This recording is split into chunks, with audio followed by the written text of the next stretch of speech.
The fluorescent lights of the grocery store hummed with a stale kind of insistence, the kind that made everything feel a little too bright, a little too exposed.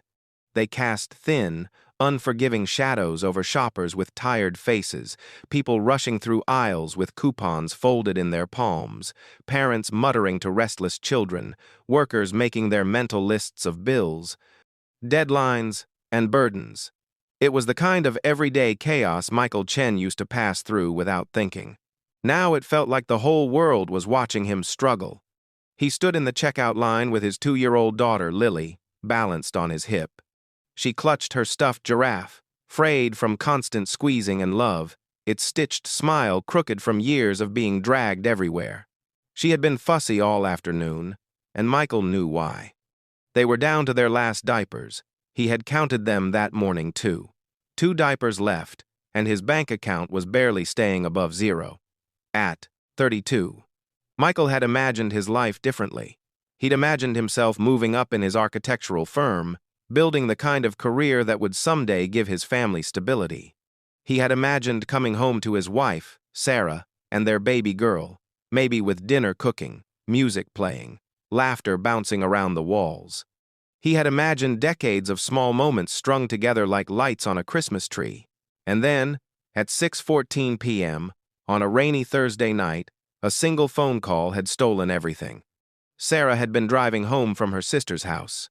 A drunk driver blew through a red light at 60 miles per hour. She died instantly. Lily was only 6 months old then, too young to understand loss, old enough to cry every night for a mother she would never remember. Michael shifted Lily higher on his hip, pressing his cheek against the top of her head as he stared at the conveyor belt. The only item he placed on it was a single package of diapers. Nothing else. No milk, no bread, no formula. Just diapers, because diapers weren't optional. He pulled out his wallet. He already knew exactly how much money was in it, $12.47. The diapers cost $11.99. He would have just 48 cents left, and that would have to last 3 days until the freelance check cleared. He braced himself for humiliation. The woman ahead of him finished paying and pushed her cart away. Michael stepped forward, the diaper package making a dull sound as he set it down. The cashier, a weary woman whose name tag said Denise, scanned it without looking up.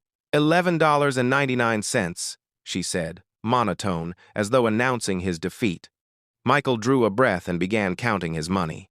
A $10 bill, a 1, then the coins, a quarter, another quarter, a dime, a nickel.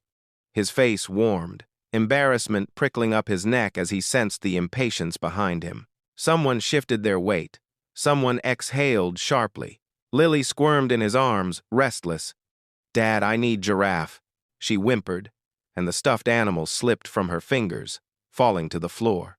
Michael bent to pick it up, juggling Lily and the handful of coins, and several coins spilled out, clattering across the linoleum floor like tiny insults. "Oh, God, no, no!" Michael dropped to his knees, trying to gather them with one hand while keeping Lily from sliding off his hip. She started crying.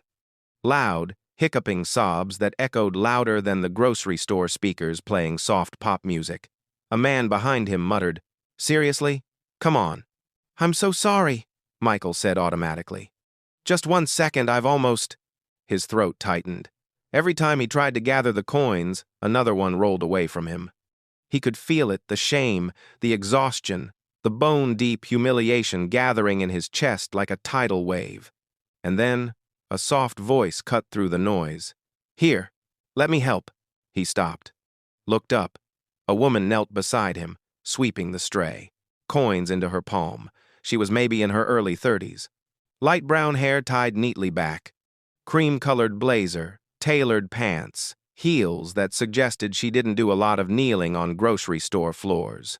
Her face was calm, kind, composed. She handed him the coins. I don't know what to say," Michael stammered, pushing to his feet. "Thank you. I'm so sorry. Today's it's been a lot." Her smile softened. "Don't apologize. We've all had days like that." She looked at Lily, who had stopped crying long enough to inspect the stranger's face.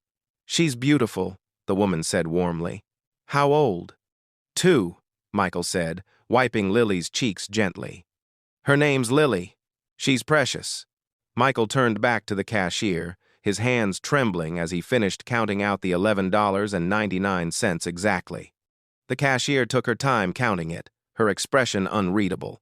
All right, she said finally, pushing the diapers toward him. He grabbed them, relief and humiliation mixing in equal measure. But before he could take a step, the woman stepped up to the register. One moment, she told the cashier. I'd like to buy all the diapers you have in stock. This brand, this size. Michael blinked. The cashier blinked. The line behind them broke into murmurs. The cashier frowned. All of them? Yes, the woman said easily. Every package. The cashier hesitated. That's about 30? That's fine. Michael felt his heart pound. No, I can't accept that. I don't even know you. You don't have to know me, she said gently. Your daughter needs diapers. I'm able to buy them. It really is that simple. But why? Michael whispered. Why would you do something like this? She paused, her expression shifting into something quiet, something private. Because I've been where you are, she said softly. Not exactly, but close. Enough. Within minutes, the store manager was called to help process the order. Customers stared openly now, some curious, some impatient, some touched and unsure what to say. Michael barely noticed them. My name is Alexandra Cole, the woman said, pulling out a sleek wallet and handing the cashier a platinum credit card. And I'd like to help, if you'll let me. Michael felt like he was dreaming. Delivery needed an address. He gave it reluctantly, half convinced someone would stop this, declare it a mistake, undo this miracle. When it was all finished, Alexandra walked with him toward the exit. Thank you, he said again, because it was all he could think to say. I don't know how to repay you, but someday I will. I don't want you to repay me, Alexandra said. But when you're in a position to help someone else, pay it forward. Lily reached one small hand toward Alexandra.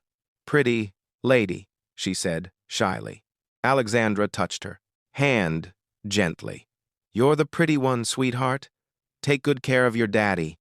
When the diapers arrived that afternoon, 30 full packages, Michael stood in his tiny apartment surrounded by stacks of cardboard boxes and cried.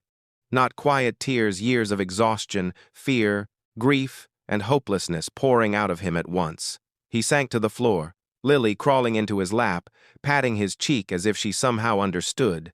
Daddy sad, she whispered. No, he said, pulling her close. Daddy's grateful. For the first time in months, he could breathe. He thought of Alexandra constantly over the next week. He looked her up online, not out of suspicion but out of disbelief. She owned a consulting firm, valued at millions. She had been featured in major business magazines. She sat on boards, gave keynote speeches, appeared to be the kind of woman who could buy half the store without blinking. And yet she had knelt on a grocery store floor beside, a stranger counting coins. Michael hesitated for days before calling the personal number she had written on the back of her business card. When he finally gathered the courage, his voice shook. Hello, Miss Cole. This is Michael Chen. Michael, she said, sounding genuinely pleased. How are you? How's Lily? We're good. The diapers. They made such a difference. I'm glad, she said warmly. But I'm guessing you didn't just call to thank me. Michael inhaled.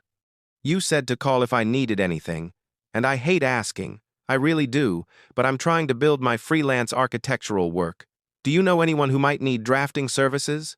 Send me your portfolio, Alexandra said without hesitation. 2 days later, she called him with an offer so extraordinary it left him dizzy. A residential developer needed design drafts for 30 new homes. Flexible hours, remote work, $5,000 per home, a total of $150,000. This isn't charity, she reminded him. This is a fair contract. You're talented, Michael. He accepted. And over the next 3 months, he rediscovered the man he had been before tragedy hollowed him out. He worked nights while Lily slept, early mornings when she woke at dawn, balancing fatherhood with creativity. For the first time in so long, he felt hope blooming in the cracks of his life. When Alexandra invited him and Lily to lunch, Michael felt nervous in a way he hadn't expected. But the moment they arrived, Lily lit up, chattering non-stop at the sight of Alexandra, who listened with patient amusement. "You're doing an amazing job," she told Michael. "I'm trying," he said. "Some days feel impossible." "That's parenting," Alexandra said softly. "It's supposed to be hard, but you're doing beautifully." And when she finally asked about Sarah, when Michael told her the story with trembling voice and aching heart, Alexandra reached across the table and touched his hand. "I'm so sorry you had to go through that," she whispered. "But Lily has you, and that makes all the difference." They talked for hours, and Michael realized something he hadn't expected.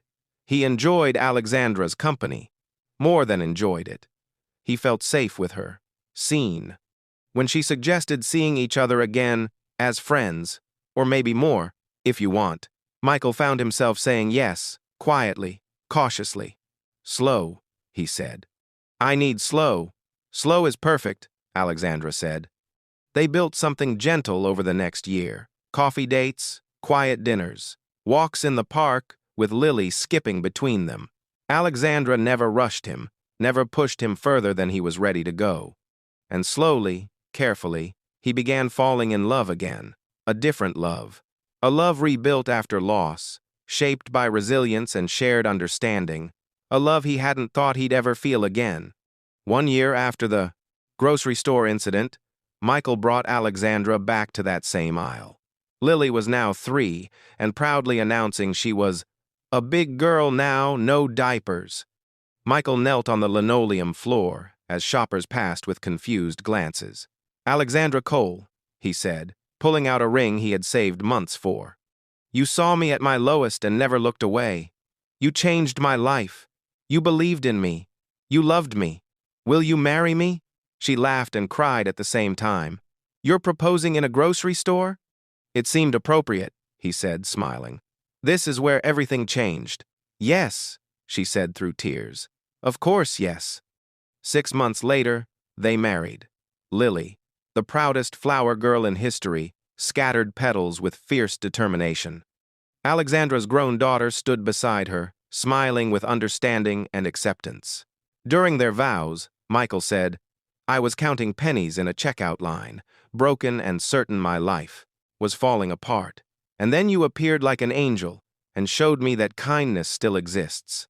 And Alexandra said, "I had success but no purpose. Helping you reminded me why I worked so hard to be able to lift others up when they need it most. You gave my life meaning." Together, they created a foundation for single parents' emergency rent, food assistance, child care, medical support.